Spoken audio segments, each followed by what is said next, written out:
Bismillahirrahmanirrahim. Assalamualaikum warahmatullahi wabarakatuh. Pada kali ini kita akan jelaskan secara singkat terkait dengan jenis-jenis teks atau the kind of the text. Di dalam bahasa Inggris, jenis teks itu banyaknya 14. Yang pertama namanya transactional atau interpersonal text.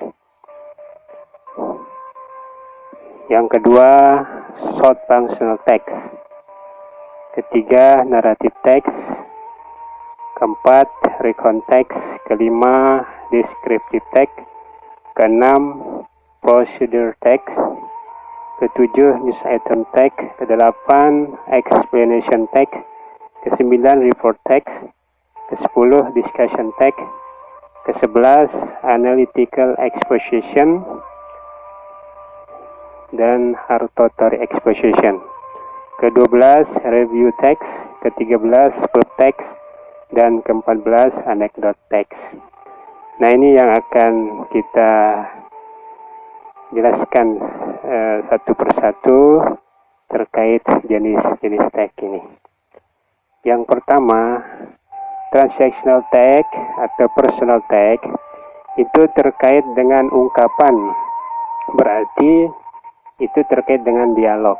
Nah, dalam dialog ada situationnya, keadaan isi dialog, kemudian yang kedua dialog, isi dialognya. Nah, itu berarti kalau terkait dengan transactional atau interpersonal text berarti teksnya terkait dengan dialog. Kemudian yang kedua namanya short functional text. Jadi short functional text itu teks yang memiliki bentuk tulisan yang singkat, pendek, padat, dan jelas. Jadi tidak panjang. Adapun generic structures-nya atau bagian-bagian yang termasuk dalam short functional text itu adalah termasuk announcement, pengumuman, advertisement, iklan, brosur, letter, surat, message, pesan singkat,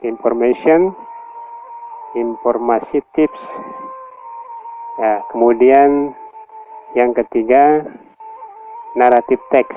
Jadi kalau narrative text itu teks yang berisi cerita atau imajinasi, bisa juga dongeng, dan bertujuan untuk menghibur pendengar.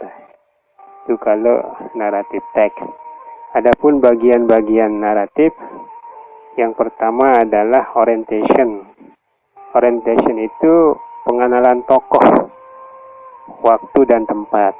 Kemudian complication itu konflik atau pengembangan konflik. Kemudian resolution bagiannya yaitu penyelesaian konflik, penyelesaian masalah. Kemudian yang ketiga namanya recount text. Jadi recount text itu teks yang digunakan untuk menceritakan pengalaman pada masa lalu atau peristiwa sejarah yang terjadi pada masa lalu. Adapun bagian-bagiannya, yang pertama orientation. Orientation di sini yaitu pengenalan atau memberi informasi tentang pelaku atau subjeknya, tempat dan waktu.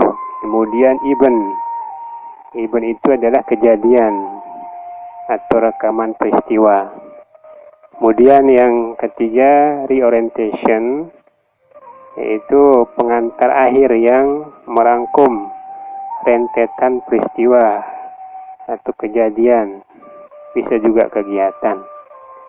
Jadi ini rekonteks pengalaman kita pada masa lampau, bisa kemarin, bisa juga tahun yang lalu, dan seterusnya. Kemudian yang keempat descriptive text. Jadi teks ini digunakan untuk mendeskripsikan orang, bisa tempat, atau juga bisa benda. Jadi kalau ada orang yang digambarkan atau yang dideskripsikan, berarti teksnya adalah teks deskriptif. Ya, jadi identification itu yang pertama bagiannya. Bisa benda yang dideskripsikan, bisa orang, bisa tempat. Itu yang diidentifikasikan. Kemudian deskripsikan itu ciri-cirinya atau hal-hal yang khusus tentang benda atau orang dan tempat yang dideskripsikan. Jadi descriptive text menggambarkan pada orang, bisa juga tempat, bisa juga pada benda. Itu yang kelima. Kemudian yang keenam namanya procedure text. Procedure text, teks yang memberi petunjuk cara melakukan atau menciptakan, atau bisa juga membuat sesuatu melalui serangkaian tindakan atau langkah. Nah, adapun bagian-bagiannya dalam prosedur teks itu ada goal, tujuan kegiatan, kemudian materialnya, bahan-bahan yang dipakai untuk membuatnya. Kemudian yang ketiga, step, langkah-langkah dalam pembuatan tersebut. Itu yang ke-6. Yang ke-7 namanya news item text. Jadi news item text itu memberikan kepada pembaca tentang peristiwa atau kejadian yang dianggap penting dan layak diberikan atau diberitahukan atau diberitakan. Adapun bagian-bagiannya, yang pertama adalah newsworthy event, kejadian inti. Kemudian yang kedua background event, latar belakang yang meliputi elaborasi kejadian, penggabungan kejadian, orang yang terlibat, atau tempat kejadian, dan sebagainya. Kemudian yang ketiga bagiannya adalah source, sumber informasi yang meliputi komentar, bisa juga saksi kejadian, pendapat para ahli, dan sebagainya. Itu yang ketujuh. Kemudian yang kedelapan, explanation text.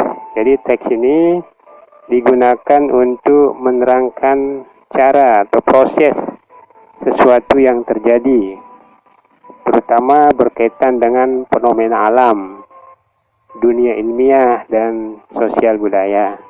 Bagian-bagiannya, yang pertama namanya general statement, pernyataan atau penjelasan secara umum. Kemudian yang kedua sequenced explanation, penjelasan tentang proses kejadian. Kemudian yang ketiga conclusion atau penutup, atau bisa juga kesimpulan. Itu yang ke-8. Yang ke-9 namanya report text. Jadi teks ini digunakan untuk menyampaikan informasi terkait dengan tentang sesuatu apa adanya sebagai hasil pengamatan secara sistematis atau analisis. Adapun bagian-bagiannya pada report text itu, yang pertama adalah general classification atau pernyataan umum yang menerangkan subjek laporan, bisa juga keterangan ataupun mengklarifikasi atau mengelompokkan. Kemudian yang kedua, description, di sini gambaran yang meliputi pada pengelompokan tersebut. Kemudian yang ke-10, discussion text atau teks yang mengetengahkan suatu masalah atau isu yang ditinjau paling tidak dari dua sudut pandang yang berbeda sebelum sampai pada suatu kesimpulan atau rekomendasi. Adapun bagian-bagian pada discussion text adalah pertama isu, masalah atau isu yang diangkat. Yang kedua, arguments for, pendapat yang mendukung. Adapun kalau argumen against itu pendapat yang menentang atau yang menolak. Lalu yang keempat, conclusion atau recommendation, bisa juga kesimpulan. Itu yang ke-10 terkait dengan teks, discussion text. Kemudian yang ke-11 di sini ada exposition text. Jadi exposition text ini dibagi dua. Yang pertama namanya analytical exposition. Kemudian yang kedua hortatory exposition. Adapun analytical exposition text itu memaparkan dan mempengaruhi pembaca bahwa ada masalah yang perlu mendapat perhatian. Adapun bagian-bagiannya, pertama ada tesis. Jadi tesis di sini adalah pernyataan pendapat penulis, termasuk positionnya, ya, memperkenalkan topik dan menunjukkan posisi penulis, bereview atau menghadirkan garis besar pada argumen utama. Kemudian yang kedua pada bagian analytical exposition adalah argumen point. Argumen point itu adalah pernyataan kembali argumen utama dalam pengantar sebelumnya. Kemudian ada argumen elaboration, pengembangan yang mendukung masing-masing poin atau argumen. Kemudian yang keempat, reiteration, pernyataan kembali posisi penulis. Ya, ini yang mengenai analytical exposition. Kemudian yang hortatory exposition itu teks yang memaparkan atau yang mempengaruhi pembaca bahwa sesuatu seharusnya demikian atau tidak demikian. Adapun bagian-bagian hortatory exposition text, pertama adalah tesis. Jadi tesis ini terkait dengan pernyataan tentang isu yang dipersoalkan. Kemudian argumen.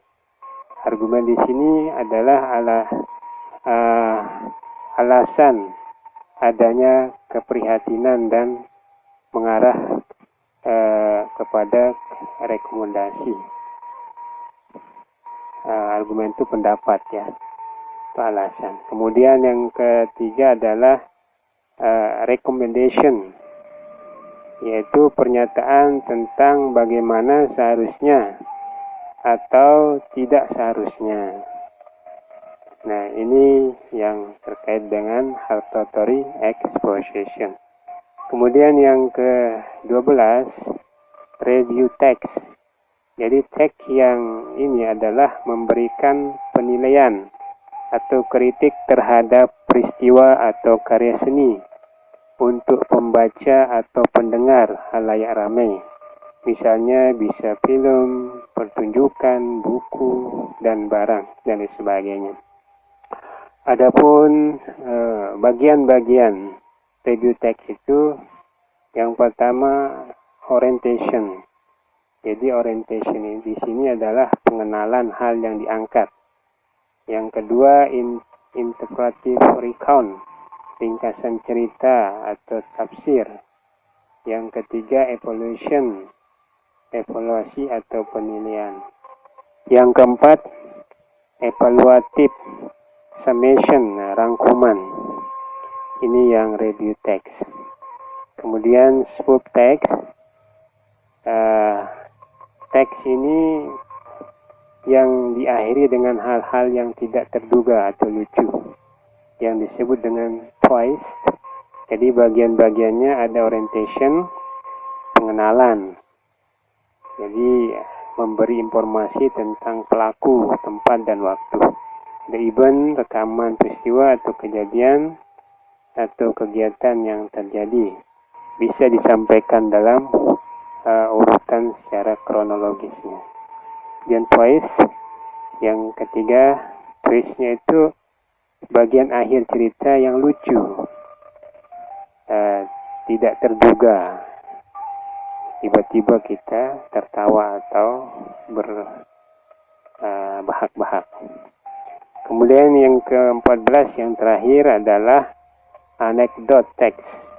Jadi anekdot teks ini identik dengan sebuah teks yang menceritakan sesuatu pengalaman yang tidak terduga atau tidak lazim terjadi atau tidak biasa terjadi, yang mengandung unsur kelucuan atau hal-hal yang menghibur. Adapun bagian-bagian anekdot, yang pertama abstrak, yaitu mengenalkan sesuatu yang unik secara singkat sehingga mengundang perhatian pendengar. Kemudian yang kedua orientation. Orientation itu memperkenalkan setting tempat, bisa pelaku, waktu dari sebuah cerita. Kemudian krisis itu menceritakan hal unik secara singkat sehingga grafik curiosity-nya itu penasaran. Ya, jadi penasarannya itu mengalami luar biasa. Yang keempat